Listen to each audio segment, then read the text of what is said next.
ការទទួលទានផ្លែទន្លាប់ទទួលបានអត្ថប្រយោជន៍យ៉ាងច្រើនដល់សុខភាពផ្លែទន្លាប់គឺជាផ្លែឈើមានប្រភពមកពីប្រទេសចិននិងសម្បូរជាតិសរសៃ Fiber គ្មានជាតិកូលេស្តេរុល សូស្យូម ទង់ដែង វីតាមីន A B C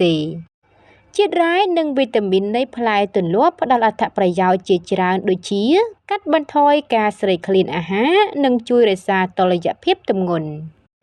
ផ្លែទម្លាប់ជួយសម្រួលដល់ប្រព័ន្ធរំលាយអាហារនិងជួយព្យាបាលអាការៈទល់លាមកមានជាតិស្ករក្នុងផ្លែទន្លាប់មិនធ្វើឲ្យប៉ះពាល់ដល់អ្នកលើសឈាមនិងអ្នកជំងឺទឹកនោមផ្អែម